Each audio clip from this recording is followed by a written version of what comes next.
24th of March. Little baby Kong Kong sleeping. Okay, so we're in the midst of the corona and we're about to go out and try to check out the streets and give you a little bit of insight into what's going on with the Vietnamese people, what's going on outside of Vietnam. And yeah, this is just for me. I don't really care about who gets to see it. I'm not gonna put on any masks. I'm fucking sober as a judge. All good. Let's go see what's happening. Here we have a little bit of Mulberry Lane. That's where we are. So look at all the stuff that we've got up for grabs. Clubhouse, gym, multi-purpose store, reading lounge, library, rental shops, nursery, toddler's playroom, games room, chess lounge, changing room and sauna, swimming pool, exercise lawn, tai chi lawn, picnic lawn, lakeside barbecue, foot relaxation. Lads, could you fucking, I mean, yeah, not to use profanities, but where else would you get it? To be stuck with the coronavirus in a place like this ain't so bad, eh? Woohoo! Now the swimming pool is actually closed. Sorry. People are a little bit etchy, you know, we are doing the whole 2 meters distance thing. That's the swimming pool. Closed. But fucking beautiful day today. You gotta like go to the putting green or the badminton court or the children's and the facility rooms. Let's go over here.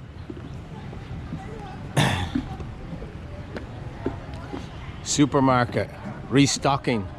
I think it was ransacked. It's either it was ransacked, but now they're putting it all together again. And of course, well-stocked pharmacy. Everybody's safest houses, and then I don't know, vacant lot, fruit and veg shop.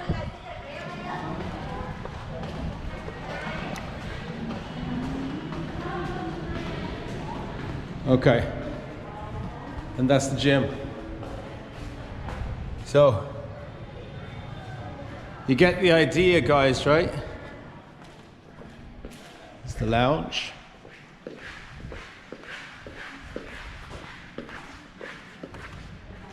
Reception.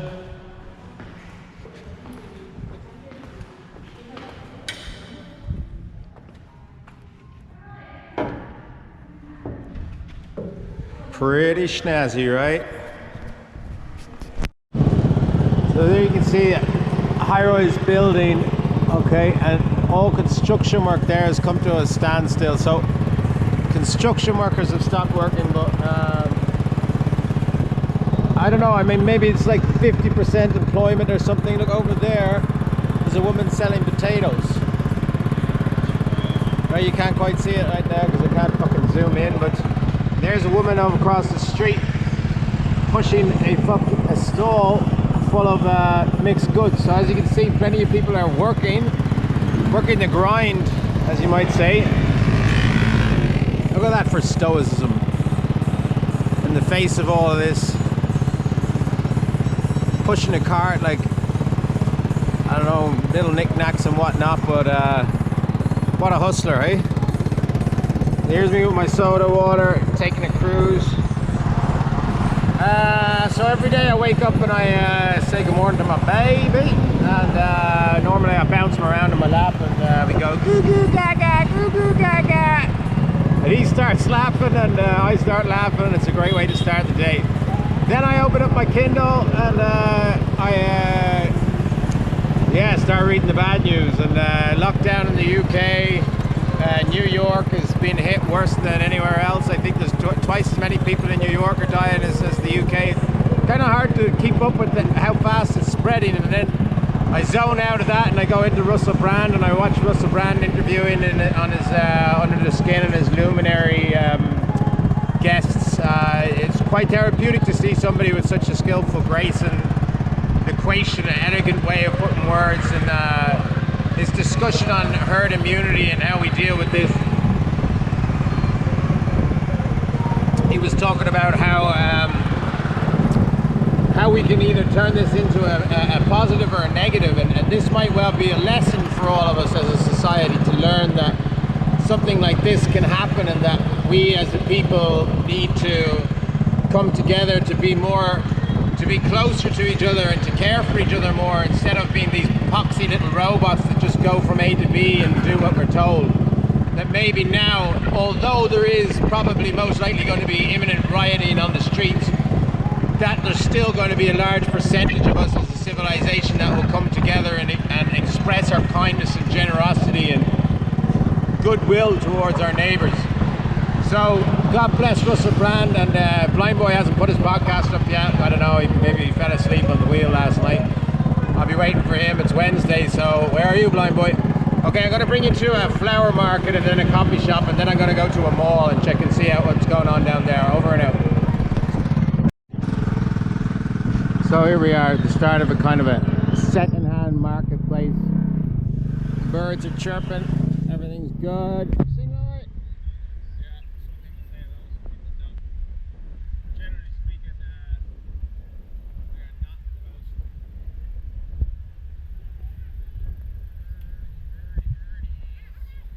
Hello!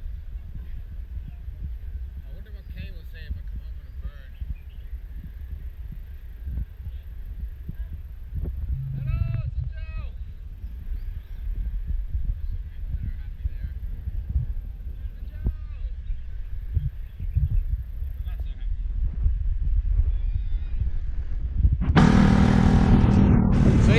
Just a general kind of a knick-knack slash plant fucking area. You have beautiful stuff here. Let me bring you inside. There's a bloody place I was in the other day. Right, where's it gone? Not here.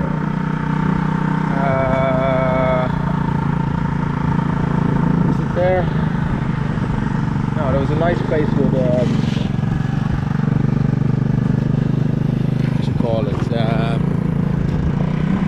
Chinese plants. I can't even remember the name of it now. The bonsai plant. There was a shop that I was in the other day with shitloads of bonsai plants. Here it is. Yeah. Right, so check this shit out. Right now, it's like every different type of bonsai you can imagine. Sin Lai, Sin Chow. Couple of birds up there. Check this shit out, man. Yeah, beautiful stuff, right? Bunjai. There was a lot more stuff here the last day I was here.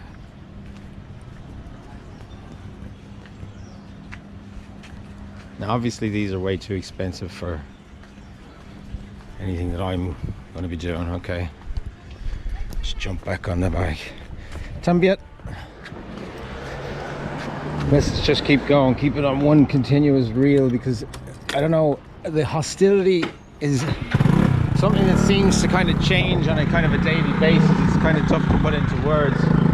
Some people are happy with the foreigners, some people are not so much. Like any person who is white-skinned or of a different nationality, I guess all over the world, is considered to be someone who quite possibly has just stepped off the plane. And it's only logical that they would look at you as somebody who could potentially be carrying the invisible enemy, as they say. I did have a cup of coffee in a nice place here yesterday or the day before, so let's see if I can find that place again. A couple of mechanics there, fucking busy at work. How bad? A couple more no, I didn't have a coffee there. Yeah, that's where I had it. Alright, let's do a U-turn.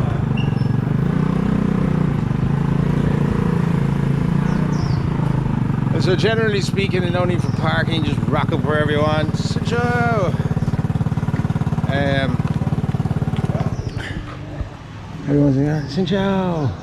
Good man. Xin chào. Hey. Yeah, good spirits. Everybody's in good spirits. I mean, look at the fucking day that we have, man. Sun shining. 30 degrees. I don't know if that fucks up the camera or what.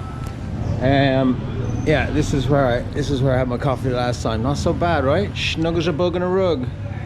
Kind of reminds you of an Irish bar, except maybe one that would have been, you know, in Kilkenny in the year 1932.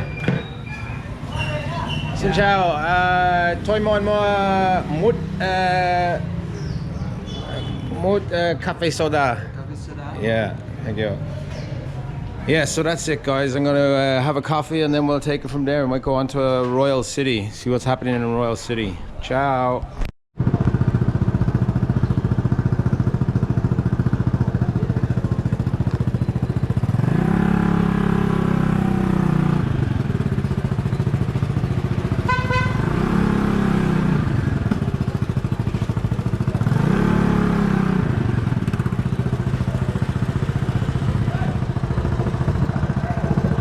As you can see, plenty of people still hustling, still bustling. Life is beautiful, life is great. Over and out, on the way to a shopping mall. Pineapples. Get your potatoes, potatoes here. Get your pineapples, get your watermelons. Ciao! Fucking everybody's happy today! Woohoo! Oh, stop for the saviors. Bow down, pray. Graveyards are, yeah, you're not really allowed to go through them. Well, you are, but hey. Yeah, life is good, guys. Life is pretty good. So we're on our way to Royal City. Got a couple of high rollers rolling in it. Yeah, look at that bastard. The fucking plant on the back of the bike.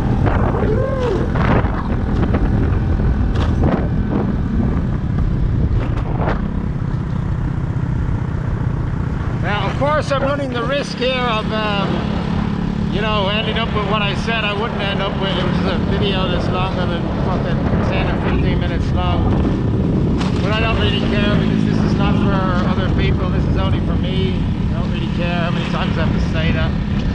For me to look back at myself. I hate when that happens. I'm listening to the one soundtrack on my on fucking YouTube. It's Vietnamese advertising, trying to sell me some fucking advert that I don't want. As Blind Boy said.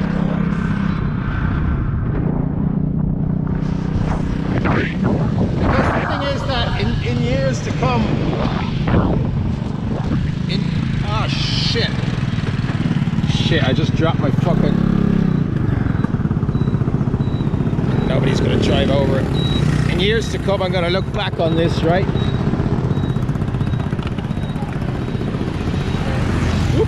In years to come, I'm gonna look back on this and laugh about it.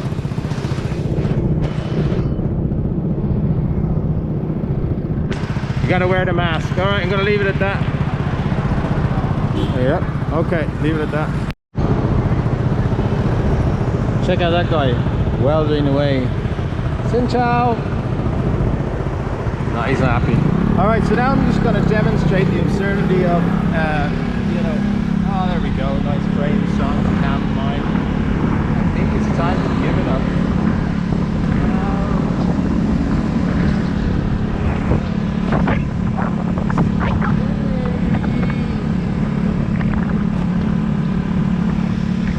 Glenn Hansard, you have to hand it to him, man. Very soothing, very calming. Situations where your brain sometimes goes, someone's trying to ring me on the phone. No, not answering it. Okay, there's a fat cat guy, a fat cat mobile. Rich and poor. My mate Patrick just got married in Cebu yesterday. Against all odds, right? He went all the way over to Cebu. Funny fucking bastard, right? 10 years sober. And he knows sobriety in and out. He's got 2 kids with one woman and another kid with another. And went to hell and back. He's been to the Philippines like 3 times a year for the last 3 years. Finally met the girl of his dreams. She's 18, true enough, it's a bit young, whatever, but love is love. and moved fucking mountains to try and get this wedding done. He gets to Cebu by the hair of his chinny chin chin, you know? And basically, he's in the middle of like shutdown, lockdown. The police come to his wedding, and he had to change location from the first venue to a second one, right? The police told him to do that. So he changed location. Then the police came again and said, sorry mate, you can't have your wedding at all. And he was trying to be the typical Kerry man, patient bastard, trying to calm the nerves of his beloved missus, saying, no, I paid for the cake, I paid for this, I paid for everything. I'm dressed up Dapper Dan. I'm wearing my finest Rolex watches because for some reason he's got a fascination with expensive Rolex watches. The police come to the wedding, right, and he's just like, look, guys, I'm a foreigner, I'm in your country, okay?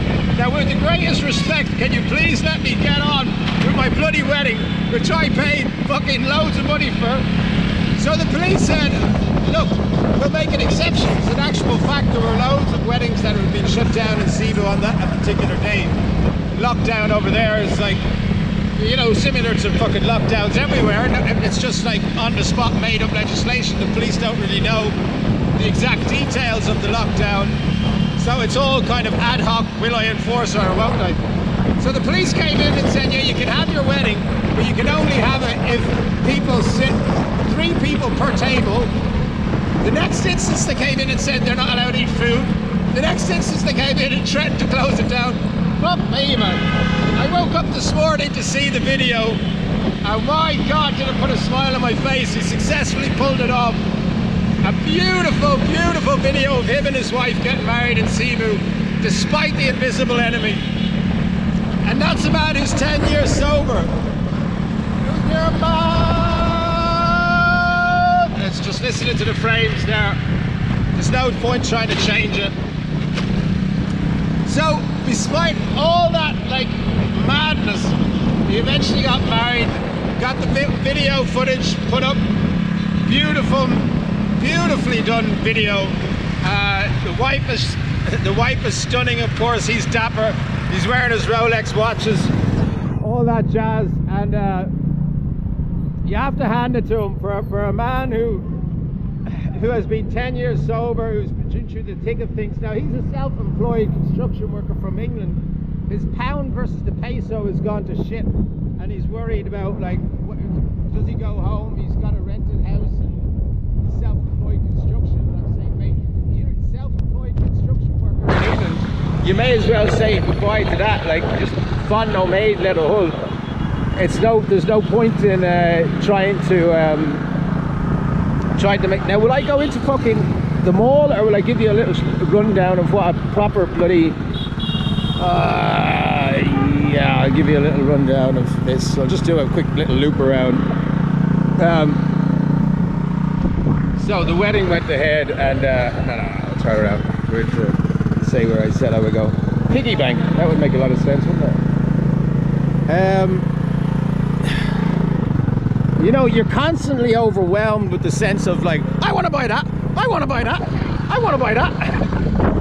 As my good friend Coming Paul said to me, like, look, Connor, call a spade a spade. You're fucking crazy.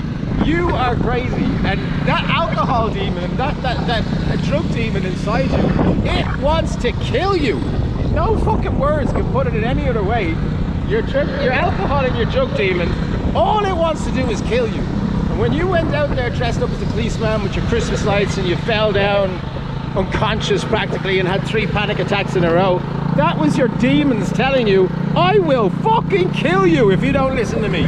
Stop taking the piss out of us and we'll stop taking the piss out of you. Put us back in our cage. Don't let us out again, because we'll fucking do damage. So, God grant me the serenity to accept the things I cannot change, the courage to change the things I can, and the wisdom to know the difference. And this is how I do it. Step 1, I am powerless over alcohol and my life has become unmanageable. Step 2, put a smile back on my face. Get back to what you know how to do. Sober in Hanoi was a channel that I started. I started it because I was sober in Hanoi.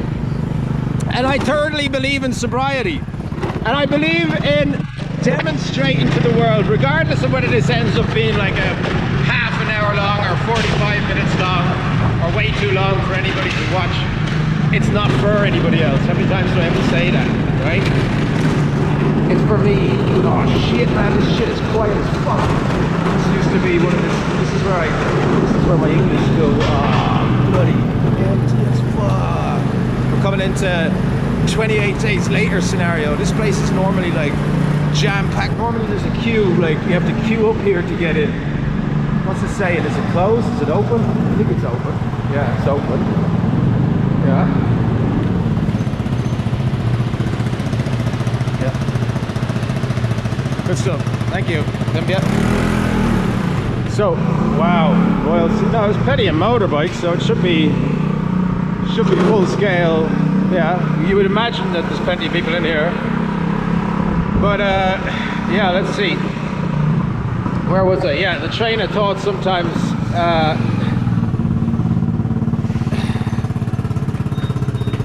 okay, I'm gonna shut it off. I'm gonna turn back on when I'm on the escalator.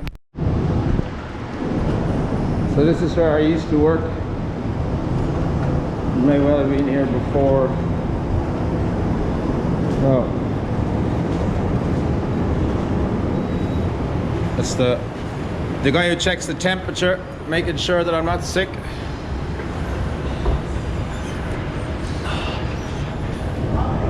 Hanging in there.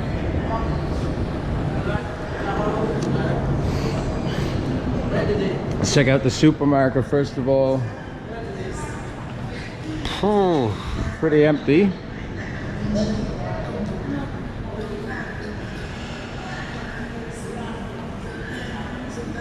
Not many shoppers at all, right?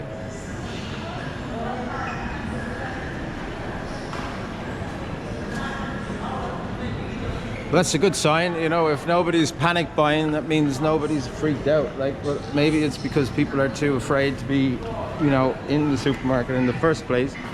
It's kind of hard to scramble to a situation where you, you know, determine what does it all mean? I mean, this is a mall that's normally absolutely packed out of it, and nobody is really anywhere to be seen, you know, because of course everybody's too afraid to be. This is normally jam-packed. I kid you not, jam-packed.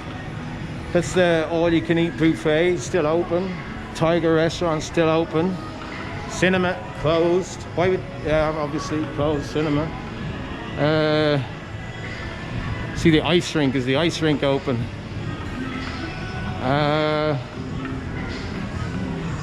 No, it doesn't look like the ice rink is open. Now that bloody restaurant is open.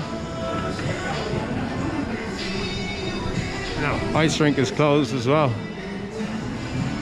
Now, so this is one of the busiest bloody shopping malls in the greater Hadong area. Normally absolutely 100% thriving, and yet you can see empty, empty, empty, empty. Right now, oh my god, she just dropped some stuff on the. This is do I need anything in there? Probably bloody not. I've pretty much more or less got everything I need, or rather Kay fucking bought everything that I need. So I kind of overstate the fact that this is bewildering. 25% discount, fucking, there's the mall. Let's go have a bloody Highlands coffee to stall the ball. Do I like it over there? Yeah, I like this one. Highlands coffee, Skyline coffee, yeah. Check it out. Now I'm talking to myself in the mirror. Look into my eyes, look into my eyes. Don't look around my eyes, look into my eyes. You're under. Apparently, there's a government official statement to say that nobody should gather in public. Yet I am in Royal City and just spoke to a very well-spoken manager of a coffee shop who said, no, there has been no official government statement to say that people should not gather. I have been driving the streets and there seems to be no upset or disruption to social gatherings of any type of description whatsoever. I think that people are relatively panicked. They don't want to go out on the streets.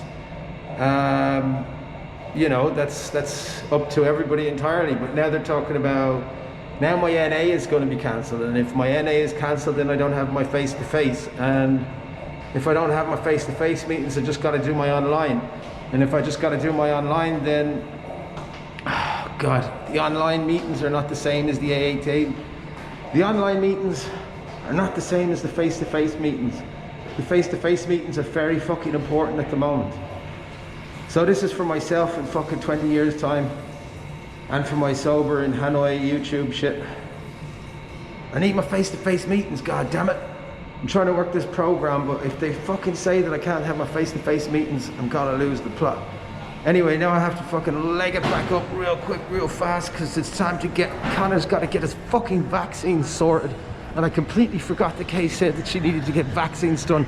But the thing about it is, there's bloody Grab. She could have just fucking went down and got the Grab. Oh fuck, she can't get, yeah, she could have got the Grab.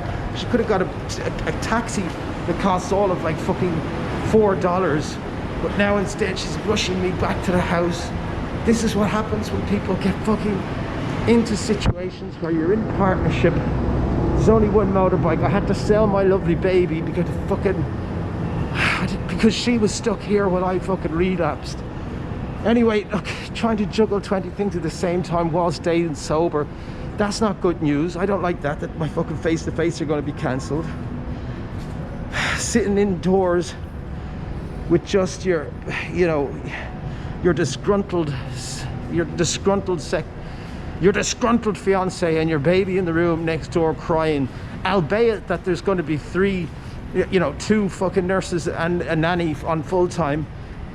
Still, my serenity is in question, you know. Anyway, over and out. Got to rush back. Yeah, hope this all comes out. This is probably the end of my YouTubing for the day, maybe. Okay, talk to you later.